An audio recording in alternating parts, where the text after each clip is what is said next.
Blood streamed down Thomas Webb's arm as he staggered through the deep snow of the Cascade Mountains.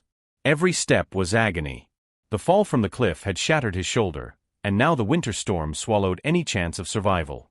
The wildlife biologist knew he had only hours before hypothermia completely overcame him. Then he heard the howl. It was not a common wolf call. It was a sharp sound, heavy with pain. Thomas stopped, trying to locate its source. Against every instinct of self-preservation, he followed the sound to a rock formation partially covered in snow. There, at the entrance of a narrow cave, stood a male gray wolf of impressive size. The animal was motionless, its hind leg trapped between rocks and visibly swollen. Its yellow eyes locked onto Thomas with a disturbing intensity. There was no aggression in that gaze. There was something the biologist never expected to find in a wild predator, a plea. Thomas knew that approaching would be insanity. Injured wolves were unpredictable and extremely dangerous. But the cold was killing him, and that cave represented his only chance for shelter.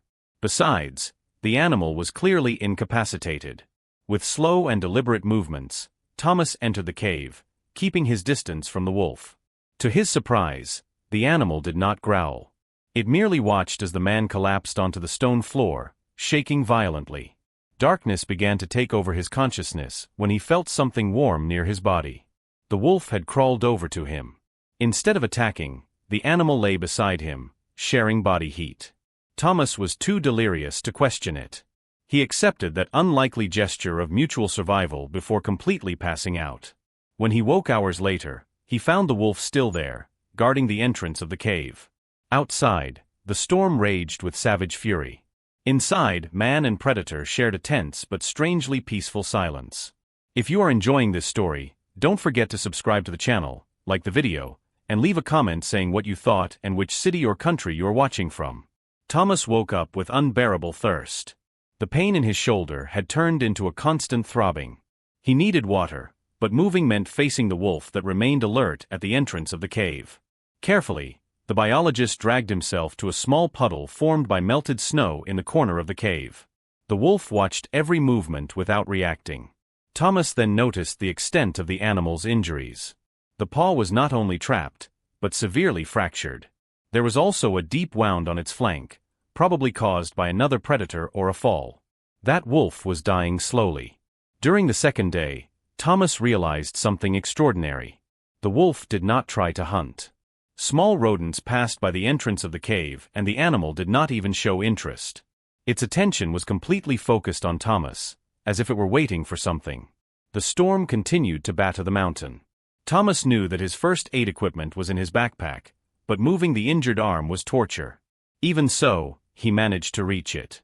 While treating his own wound with the few supplies available, the wolf approached. Thomas's heart raced. It was the moment he feared. But the animal simply positioned its injured paw toward him, as if it understood that this human had knowledge to help. The yellow eyes met his again, and Thomas felt a chill run down his spine. That was not normal behavior. Wild wolves did not ask humans for help. They did not trust like that. Something had changed in that animal, something Thomas could not explain with all his scientific training. With trembling hands, Thomas examined the wolf's paw. The animal flinched but did not attack.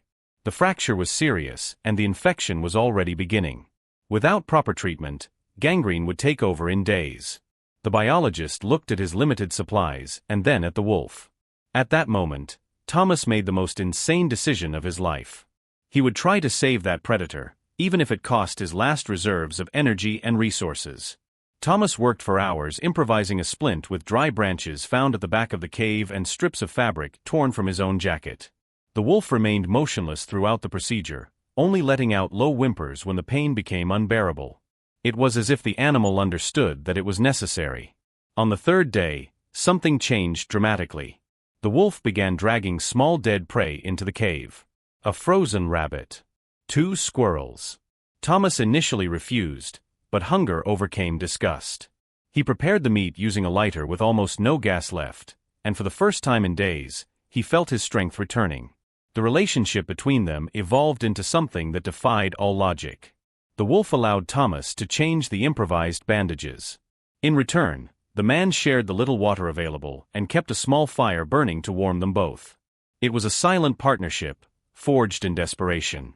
Thomas began to notice strange patterns in the animal's behavior. The wolf always positioned itself between him and the entrance of the cave during the night. When Thomas coughed or moved abruptly because of pain, the animal became alert, as if protecting a member of its own pack. During an especially cold night, Thomas, delirious with a mild fever, murmured stories from his life. He spoke about his family, about the years devoted to the study of wild animals, about the loneliness of his profession. The wolf laid its head on its paws and remained listening, its eyes never leaving the man's face. On the morning of the 5th day, the storm finally ceased. Thomas dragged himself to the entrance and contemplated the valley covered in pristine snow. His radio was broken. No one knew where he was. Rescue, if it came, would take weeks. He looked back. The wolf was sitting there, watching him with that disturbing intensity. Thomas then realized a terrifying truth. They were trapped there together, and only one of them had a real chance of surviving what was to come next. On the 7th day, Thomas heard the distant sound of a helicopter.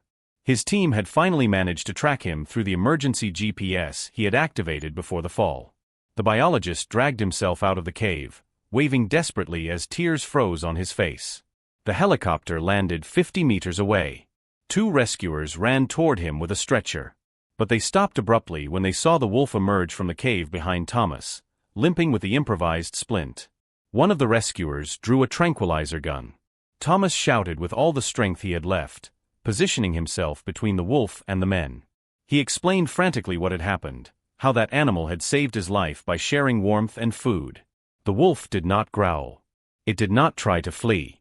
It simply remained at Thomas's side, as it had done throughout all those days. The rescuers lowered their weapons, incredulous at that impossible scene. The rescue team called for veterinary reinforcements.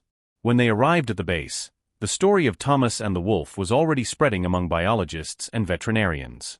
Examinations revealed something surprising. The wolf was approximately 12 years old, an advanced age for the species. Its chances in the wild, even if healed, were minimal. The obvious decision would be humane euthanasia. But Thomas begged for an alternative. He had devoted years to studying the reintroduction of wolves into protected habitats. He knew sanctuaries that could shelter the animal. He used every professional contact he had. 3 days later, the answer came. A specialized conservation center would accept the wolf. Under an extraordinary condition, Thomas would be the primary caretaker during the adaptation period. The director of the center had been touched by the story and wanted to document that improbable bond. When Thomas entered the temporary enclosure where the wolf awaited surgery on its paw, the animal lifted its head and its yellow eyes shone with recognition. For the first time in days, Thomas allowed himself to believe that both of them would truly survive. 6 months later, Thomas stood before a group of students at the Northern Mountains Conservation Center.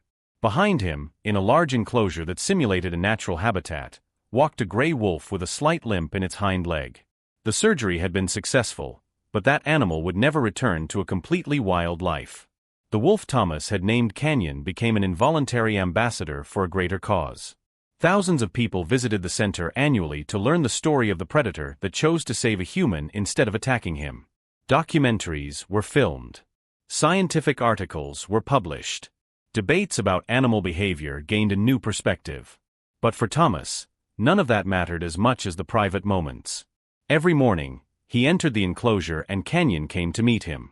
There were no tricks or conditioning. It was simply recognition between 2 survivors who had shared the impossible. The experience completely transformed Thomas's career. He stopped being just a distant observer of wildlife and became a passionate advocate for coexistence. His lectures did not speak about human domination or romanticizing nature. They spoke about respect, about recognizing that animals possess emotional capacities we still do not fully understand. Canyon lived 4 more years in the sanctuary, surrounded by care and dignity. When his time came, Thomas was by his side, gently holding his head while the veterinarian administered the final injection. The yellow eyes closed for the last time, and Thomas cried as he had not cried since childhood. Today, a plaque at the Conservation Center tells the story of that winter in the Cascade Mountains. It tells of a biologist and a wolf who proved something fundamental. In extreme situations, compassion can transcend all survival instincts. The connection between species is not weakness, it is the oldest strength of nature.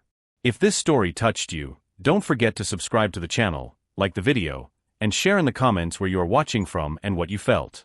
Stories like this need to be told.